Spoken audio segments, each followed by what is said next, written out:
సకలాశీర్వాదాలకు కారణభూతుడైన దేవదేవునికి, సర్వలోకాలను కలిగజేసి సర్వమానవాళిని ఏ భేదము లేకుండా, పక్షపాతము లేకుండా ప్రేమిస్తున్నటువంటి మహాదేవుడైన మన కన్నతండ్రికి, మనుషులందరికీ ప్రభువును, రక్షకుడును, పాప విమోచకుడైనటువంటి యేసుక్రీస్తు ప్రభువు ద్వారానే పరిశుద్ధాత్ముని యొక్క నడిపింపుతో వేవేల కృతజ్ఞతాస్తుతులు, స్తోత్రాలు సమర్పిస్తూ ఉన్నాను.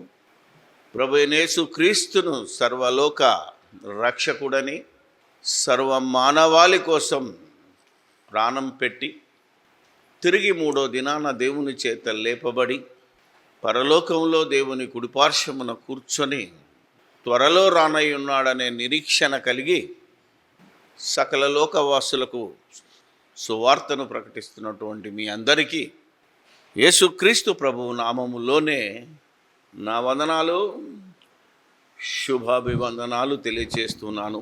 క్రీస్తునందు ప్రియమైన దేవుని వారలారా, గత 2 వారాలు కూడా మత్తయి సువార్తలోని మరి ధన్యుల గురించి మాట్లాడుకున్నాం. మరి చివరగా ఈరోజు కూడా దాని యొక్క టోటల్ ముగింపును మనం ఆలోచిద్దాం. బైబిల్ అంటే పైన చూస్తే అర్థం కాదు. తప్పు పట్టాలనుకున్న వాడికి అన్నీ తప్పులే కనబడతాయి, రైట్ చేయాలనుకున్న వాడికి అన్నీ రైట్లే కనబడతాయి. ఏ దృష్టితో చూస్తావో బైబిల్నే కాదు, లోకాన్నైనా లోకస్తులనైనా మనకు ఉంటుందిగా సామెత, ఏంటిది అది, పచ్చ కామెరలోడికి లోకమంతా పచ్చగానే కనబడుతుంది. ఆలోచన చేయాలి మీరు. అందుకనే బైబిల్ చదవాలి, చదివి ఆలోచించాలి, ఆలోచించి అప్పుడు నువ్వు వివేకముతో బోధ చేయాలి. ఇప్పుడు చూద్దాం మత్తయి సువార్త ధన్యతలు. మరి 2 వారాల నుంచి చూస్తున్నాము, ఇది 3వ వారం. 5వ అధ్యాయం. ఆయన జనసమూహములను చూచి కొండ ఎక్కి వచ్చిరి తెరిచి ఇలాగూ బోధింపసాగాను.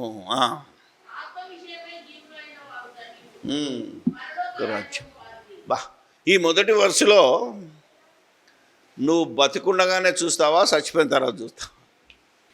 ఆత్మ విషయమై దీనులైతే పరలోక రాజ్యం నీదంటే సంఘం నీది, భూమి మీదనే నువ్వు దీన్ని అనుభవిస్తావు. ఎప్పుడు ఆత్మలో దీనత్వం ఉంటే. రైట్, ఎక్కువ చెప్పాను ఎందుకంటే ఆల్రెడీ మెసేజ్ ఇచ్చాను కనుక. ధన్యులు వారు ఓదార్చబడుదురు. అబ్బా, దుఃఖపడువారు ధన్యులు వారు. ఎప్పుడు?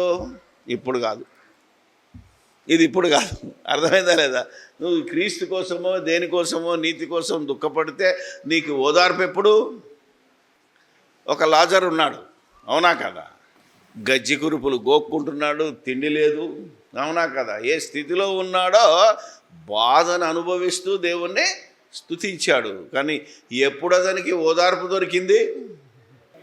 లూకా రాసిన సువార్త, బైబిల్ కథ కాదు ఇది. లూకా రాసిన సువార్త 16వ అధ్యాయము 25. అందుకు అబ్రహాము, కుమారుడా, నీవు నీ జీవితకాలమందు నీకు ఇష్టమైనట్టు ఎవడీడు నీతి నిమిత్తం దుఃఖపడలేదు. తన గురించి, తన శరీరం గురించి చాలా ఎంజాయ్ చేశాడు లైఫ్లో. చేసుకోనము.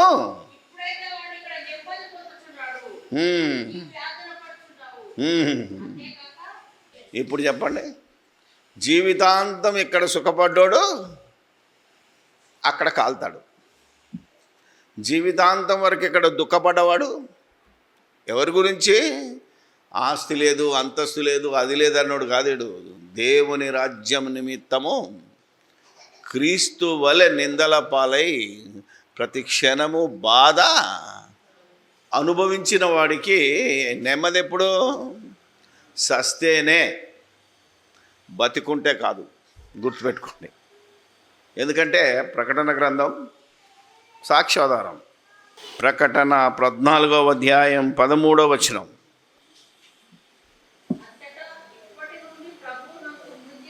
ఇంటూ ధన్యులని వ్రాయము అని.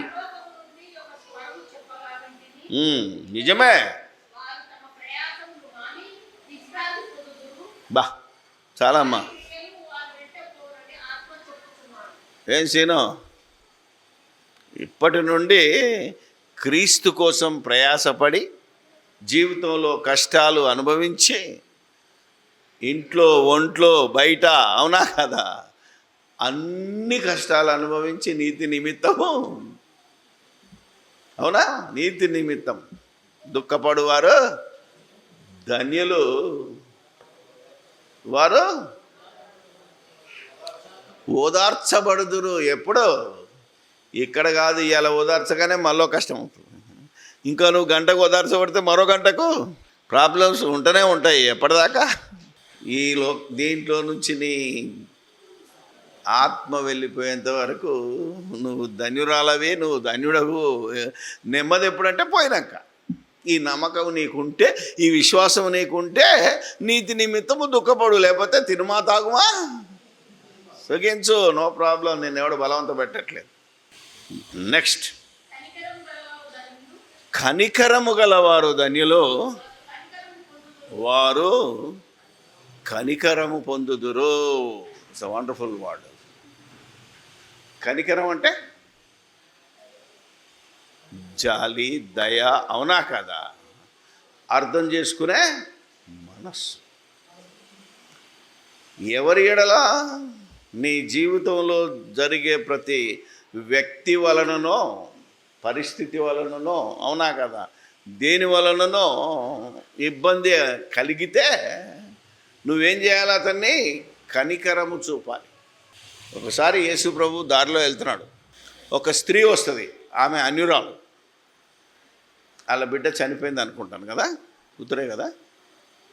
యేసు ప్రభువా నా బిడ్డను బతికించు అంటే ఏమంటాడు? నేను ఇశ్రాయేలీయుల యొద్దకే వచ్చాను, వాళ్ళకే నేను బాగు చేయాలి. రూల్ ఏంటిదంటే, ఆయన పొందిన దెబ్బల చేత మనకు స్వస్థత. అంటే స్వస్థత ఎవరికి? నిజంగా ధర్మశాస్త్ర ప్రకారంగా ఇశ్రాయేలులకు మాత్రమే. అది రూలు. బియాండ్ చేసావంటే మళ్ళీ ధర్మశాస్త్రానికి వ్యతిరేకించినారు. ఏమా అర్థం చేసుకోవాలి. కానీ ఏం చేశాడు? అమ్మా నీకు నేను చేయడానికి లేదమ్మా, నేను ధర్మశాస్త్రానికి లోబడాలి కదా అంటే ఆమె ఏమన్నది? కుక్క పిల్లలు, అవునా కదా, మా జాతి కుక్క పిల్లలు, మీరేమో గొప్ప. అది కనీసం కుక్క పిల్లలు ఆ బల్ల మీద నుంచి పడ్డ ముక్కలు తినడానికి అర్హులం కామా అన్నది. అప్పుడు కనికరపడి పో అన్నాడు. ఆ బిడ్డ లేచి. అంటే బియాండ్ థింగ్, రూలుకు వ్యతిరేకంగా కూడా కనికరపడి స్వామి పని చేశాడు. నువ్వు కూడా అంతే. ఏంటది? తిడితే తిడతా, రూల్ అది. కానీ కనికరపడాలి. ఏమని? ఏ సందర్భంలో ఏది మనసులో పెట్టుకొని తిడుతుందో మనకు తెలియదు, అవునా కాదా? ఈ మధ్య మనలోనే చాలామంది కుట్రదారులు బయలుదేరి, అవునా కాదా, చాలా వ్యతిరేకంగా కామెంట్ చేస్తున్నారు. మనకే గోతులు తవ్వడానికి ప్రయత్నం చేస్తున్నారు. మరి ఏం చేయాలి మనం?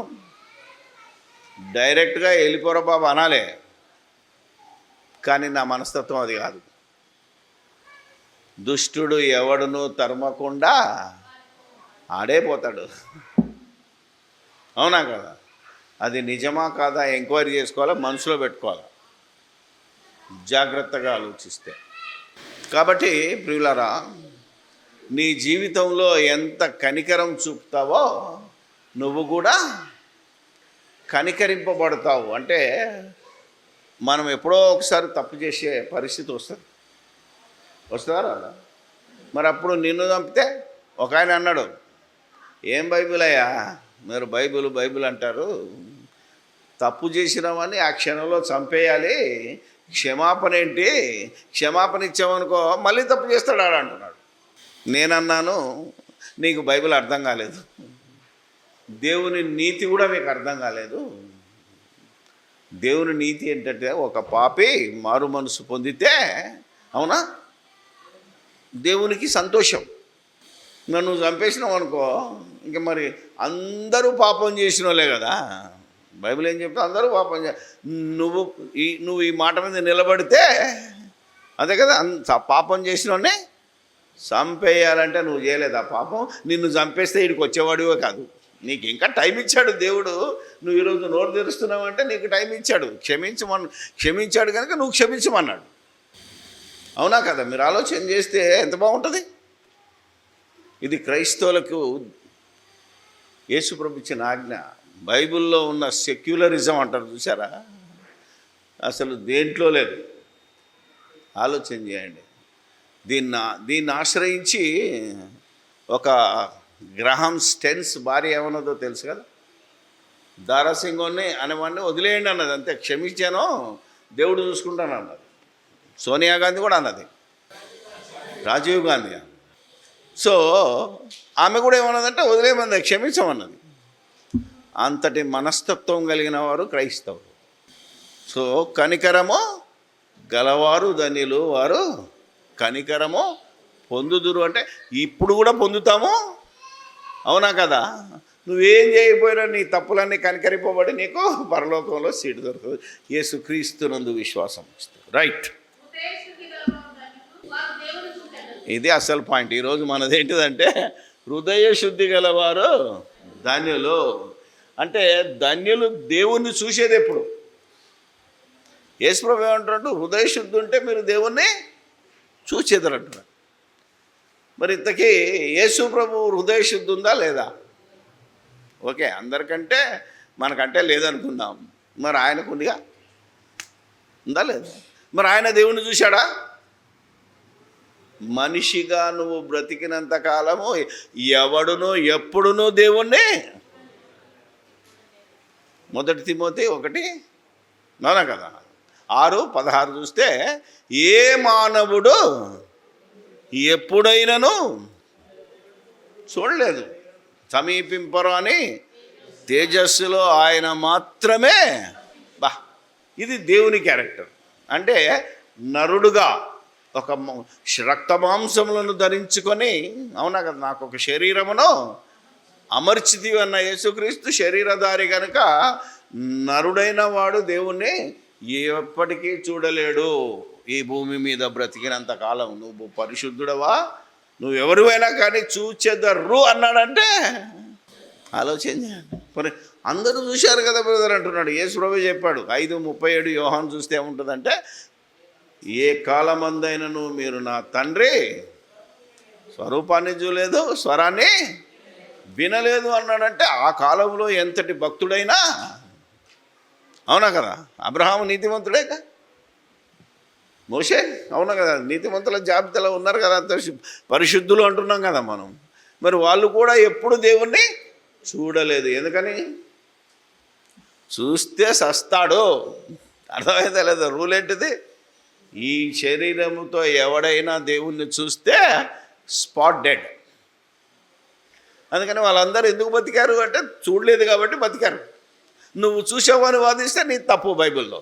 పోనీ యేసుక్రీస్తు కూడా శరీరంలో దేవుని చూస్తే ఏమైపోతాడు? ఆన్ ది స్పాట్ శిలువ మరణానికి వెళ్ళేంత వరకు బతకలేడు ఆయన.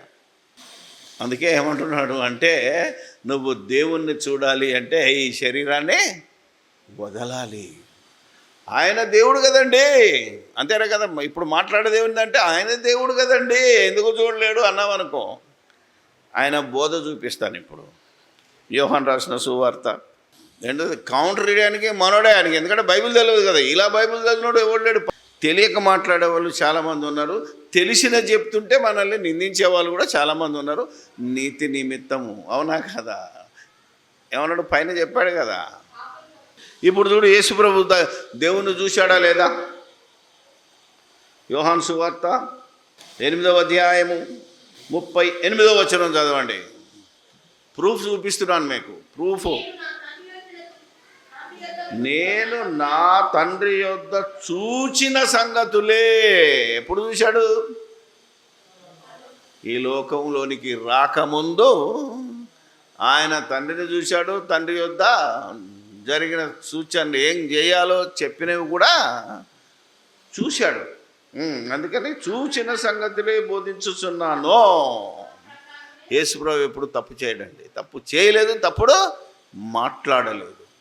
ఇప్పుడు 26 చదువుదాం. మిమ్మును గూర్చి చెప్పుటకును కానీ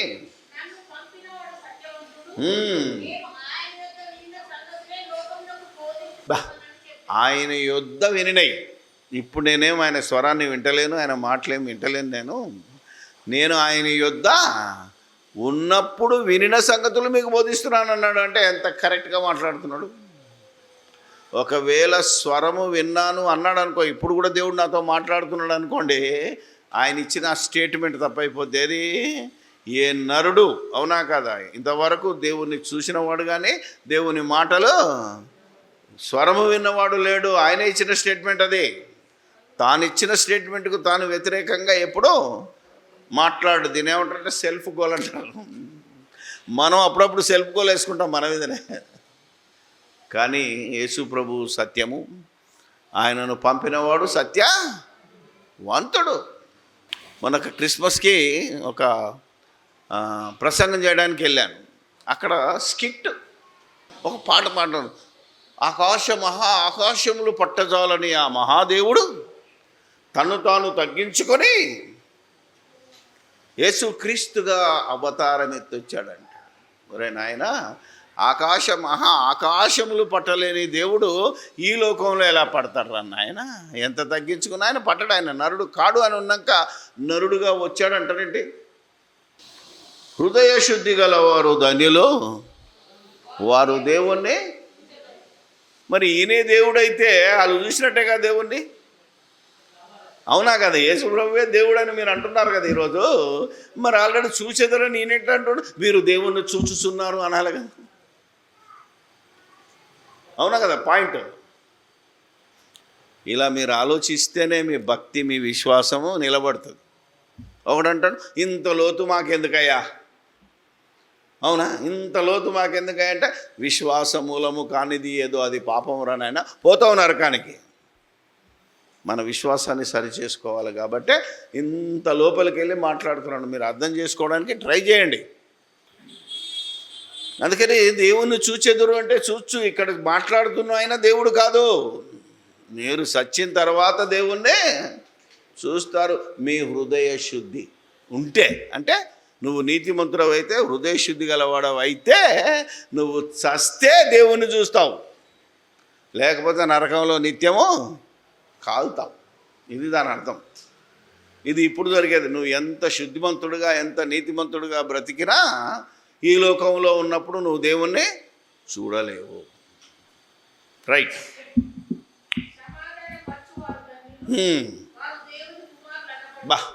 సమాధానపరచువారు దాన్ని యేసుక్రీస్తే మనకు వాళ్ళందరికీ సమాధానపరిచాడు కాబట్టి ఆయన దేవుని కుమారుడు కనుక ఆయన దేవుని కుమారుడు నమ్మిన వాళ్ళందరూ దేవుని కుమారుడు. ఇప్పుడు బయట ఉన్న వాళ్ళకు నెమ్మది లేదు. ఓకే అంటే ఏమంటారు, నరకం వెళ్ళడానికి సిద్ధంగా ఉన్నారు కాబట్టి వారిని మనం ఏం చేయాలట, సువార్త చెప్పి దేవునితో సమాధానపరచాలి. అంటే పరలోకం వెళ్ళే అవకాశం వారికి కల్పించాలి. నాకు ఎవడు చెప్పలేదని అనకుండా నువ్వు విన్నావా లేదా పలానా రోజు, చాలా అదొక్కటి చాలు. ఎందుకంటే సాక్ష్యార్థమై అన్నాడు. సాక్ష్యార్థమై అంటే నువ్వు నమ్మాల్సిన అవసరం నాకు లేదు, నీకు చెప్పానా లేదా? నువ్వు యేసుక్రీస్తుని గురించి విన్నావా లేదా? విన్న తర్వాత ఏం చేయాలి? అవును, ఎక్కడ లేని మాటలు వీళ్ళేం మాట్లాడు, ఏదో ఒకసారి విందాం రా, ఏదో ఒకసారి చూద్దాం రా అని నువ్వు అనాలి.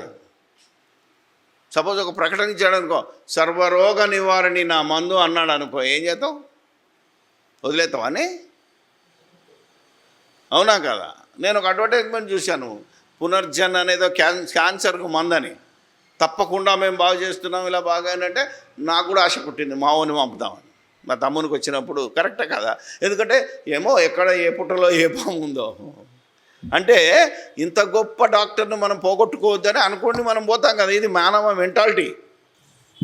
మరి ఇప్పుడు యేసుక్రీస్తు నేనే మార్గము, నేనే సత్యము, నేనే జీవము, నా ద్వారా తప్ప ఎవడు పరలోకానికి వెళ్ళడు అని ఈయన చెప్పినప్పుడు ఎట్లెళ్ళడు, నువ్వెవరు, నీ సంగతి ఏంటి అని తెలుసుకోవడానికి రావాలి. పోవా, నువ్వు చెప్పేది ఏంది అన్నావు అనుకో, రేపు ఉంటుంది నీకు. అర్థమైంది. ఇప్పుడు ఈరోజు చాలామంది పోవా నువ్వేం చెప్తున్నావు, అసలు నీ గురించి చెప్పడానికే మేము ఒప్పుకోమంటున్నారు చాలామంది. అంటే కావటానికి సిద్ధంగా ఉన్నారు. అలాంటివన్నీ మళ్ళీ వదిలేయాలి మనకి. ఇలా ఉంటుంది బైబిల్ అంటే. ఓకే, నెక్స్ట్, నీతి నిమిత్తము హింసింపబడు వారు ధన్యులు పరలోక రాజ్యం. మళ్ళా అంటున్నాడు, ఫస్ట్ చెప్పింది మళ్ళీ ఇప్పుడు చెప్తున్నాడు, పరలోక రాజ్యం వారిది. ఆత్మ విషయమై దీనులైన వారే నీతి నిమిత్తము హింసింపబడతారు. తగ్గించుకున్నాడు కష్టపడతాడు, అవునా కదా. నీతి నిమిత్తము హింసింపబడిన వారు ధన్యులు. అది ఇక్కడనే చూస్తావు, ఇక్కడనే నువ్వు అనుభవించాలి. అప్పుడే నువ్వు ఈ సంఘానికి సభ్యుడవు. ఈ రాజ్యంలో సభ్యుడు కావాలి అంటే నీతి నిమిత్తము హింసింపబడాలి. చాలామంది హింసింపబడ్డోళ్ళు నా తమ్ముళ్ళు ఉన్నారు, నా చెల్లెళ్ళు ఉన్నారు. నేను ఎంతోమందిని చూశాను ఆంధ్ర రాష్ట్రం. ఎంత కష్టపెట్టినా ఓర్పు సహనముతో ఈరోజు చక్కగా సంసారాలు చేసుకుంటున్న వాళ్ళు ఉన్నారు. సాక్ష్యం చెప్పాలంటే బోల్డ్ మంది ఉన్నారు. ఇక నేను నా భర్తతో ఉండలేనని విడాకులు ఇచ్చేసి పత్రం రాసి ఇంటికి వెళ్ళిన దగ్గరికి గంట సేపు కౌన్సిలింగ్ ఇస్తే ఇప్పుడు చక్కగా 3 కొడుకులు కానీ అవునా కదా ఫారెన్లో ఉన్నారు. ఆ బలహీన క్షణంలో నువ్వు నా భర్తతో పడలేను, నా భార్యతో పడలేను అని విడాకులు ఇస్తే ఎలా ఉంటుంది? సో అలా మీరు నీతి నిమిత్తము హింసింపబడాలా, అలా మీరు సమాధాన పరచాలి ఒకరిని. రైట్, చివరి మాట, నా నిమిత్తము జనులు నిందించి హింసించి మీ మీద అబద్ధముగా చెడ్డ మాటలను పలుకున్నప్పుడు మీరు ధన్యులు. ఏమంటున్నానండి, ఎవడన్నా తిడితే నీ మీద అనవసరంగా నిందేస్తే ఏం చేయాలంటే ఎవరికైనా ఏమనిపిస్తుంది? ఇదేంట్రా బాబు, చెయ్యని తప్పుకు, అవునా కదా. ఈరోజు చెయ్యని తప్పుకు చాలామంది శిక్ష అనుభవిస్తున్నారు. మీరు అనవసరంగా నోరు జారి కొందరి మీద అబద్ధాలు పలికి నింద వేస్తే మీరే శిక్షకు పాత్రులు. మరి అబద్ధాన్ని తట్టుకున్న వాళ్ళు ధన్యులు. అర్థమైందా? ఆలోచించాలి. కొందరిని దూరం చేస్తున్నారు. దయచేసి ఈ మాటను అర్థం చేసుకోండి. అనవసరమైన నిందలేసి అవమానాలు వేసి అనేక మందిని దూరం చేసుకుంటున్నాం మనం. రైట్, ఏమంటున్నాడు? సంతోషించి ఆనందించుడి పరలోకమందు మీ ఫలము. ఈ రోజుల్లో మీరు పాస్టర్లను చూస్తే చాలామంది ఇద్దరు వెనలాలు ఉన్నాడు కూడా హ్యాపీగా మా సంఘాలు కట్టి చెప్పుకుంటున్నాడు. ఏ బాధ లేదండి. పరలోకం పోడు, బట్ ఏం చేద్దాం? 2 సంఘాలు 3 సంఘాలు నడుపుతున్నాడు ఉన్నాడు. 2 భార్యలు ఉన్నాడు. భార్యను వదిలేసి ఇంకో దాన్ని చేసుకొని నా అంత పరిశుద్ధుడు లేడు. అవసరమైతే ఎవరిని చూపిస్తాడు తెలుసా మీకు? దావీదును చూపిస్తాడు ఒకడు. ఈ కాలంలో ఒక పాస్టర్ చూపించాడు నాకు. దావీదును సొలొమోను చూపిస్తున్నాడు. ఏమని? దావీదుకు 8 మంది భార్యలు ఉన్నారు, నాకు 2 ఉంటే తప్ప. ఒరే నాయనా, దావీదు కాలం వేరు, యేసుక్రీస్తు కాలం. నీకు ప్రతివానికి ఒక్కతే భార్య ఉండాలి, ఒక్కడే భర్త ఉండాలి. ఇది ఇప్పుడు రూలు. అదే అప్పటిది మర్చిపో. అవసరమైతే అది చూసుకుంటాడు, అవసరమైతే ఇది చూసుకుంటావా? 2 కాలం చేస్తావా? Nothing doing. ఇలా ఉంటుంది. ఇలా వాడే నవ్వుకుంటున్నప్పుడు మరి మనమేమనిపిస్తే, నా ముందున్నాడు వాడు, నాడు నలుగురిని చేసుకొని సుఖపడుతున్నాడు. ఏ ఊర్లోకి వెళ్తే ఆ ఊర్లో సెటప్. నీదేంద్ర బాబు, నాకు ఎవరు లేకపోయినా నన్ను ఇలా ఎందుకు ఏడిపిస్తున్నారని అనుకుంటే ఎంత భయంకరంగా ఉంటుందని పరిస్థితి. దేవుడు వద్దు, బైబిల్ వద్దు అన్నాడు. కానీ దేవుడు వద్దు, బైబిల్ వద్దు అనకు. దేవుడే కావాలి, బైబిలే కావాలి, నీకు పరలోకం కావాలి. అందుకే కింద ఏమన్నాడు? సంతోషించి ఆనందించుడి పరలోకమందు మీ ఫలము. ఇక్కడ ఎంత నింద భరిస్తే అక్కడంతా ఫలితం. ఇక్కడ కాదు. ఇక ఇలా నిందించినోడు జీవితాంతం నిందలు అనుభవించాలి, పడాలి. సచ్చేదాకా పడి సచ్చిన తర్వాత నీకు ఫలము డబల్. ఇలా నిందలు అనుభవించిన వాళ్ళు కూడా ఉన్నారు, బట్ వాళ్ళ ఫలం మినిమం. కానీ ఈ హింసలు, బాధలు ఇవన్నీ తట్టుకొని నీతి నిమిత్తము, దేవుడు నీతి నిమిత్తము ఆకలి దప్పులు కలిగి, అవునా కదా, కడుపు మార్చుకొని అవతలోడు పెట్టినా పెట్టకపోయినా ఆలోచించాలి. అందుకనే దేవుని పని నిమిత్తము ఎవడు నిందింపబడి ఆకలి దప్పులు కలిగి, అవునా, హింసింపబడి ఓర్చుకుంటాడో వారి ఫలము పరలోకంలో అధిక మగును, భూలోకంలో ఏమీ దొరకదు. అందుకే యేసుప్రభు ఫస్ట్ మాటే చెప్పాడు. ఈ మత్తయి సువార్త ఈ కొండ మీద బోధకు చివరిలో ఏమంటాడంటే, మొదట మీరు దేవుని రాజ్యాన్ని, దేవుని నీతిని వెతకాలి. అంటే ఈ రాజ్యం పరలోక రాజ్యం, ఇది దేవుని రాజ్యం. అందులో నువ్వు ఉండాలంటే ఎలిజిబిలిటీ ఇవన్నీ ఉంటాయి. ఇందులో ఈ రాజ్యంలో ఉండడానికి ఎలిజిబిలిటీ ఉంది, పరలోకంలోకి వెళ్ళి నెమ్మది పొందడానికి కూడా ఎలిజిబిలిటీ ఉంది. అన్నీ ఒక ఘటన కట్టకుండా ఉండాలని మొత్తం 1 by 1 మీకు ఎక్స్ప్లెయిన్ చేశాను. విన్నవారు ధన్యులు, విని ఆలోచించేవారు ఆలోచించి గ్రహించి దాని ప్రకారంగా ప్రవర్తించిన వారు మరీ మరీ ధన్యులు. రాసుకోండి, ఇక ప్రార్థన చేసుకుందాం. పరిశుద్ధుడమైన మా తండ్రి, దయగల మా దేవుడా, మీ ఘనమైన నామానికి వేలాది స్తుతి స్తోత్రాలు చెల్లిస్తూ ఉన్నాం. మీరెంతటి పరిశుద్ధులో మీ వాక్యము అంతటి పరిశుద్ధమైన, ఆ పరిశుద్ధుడమైన నీలో నుంచి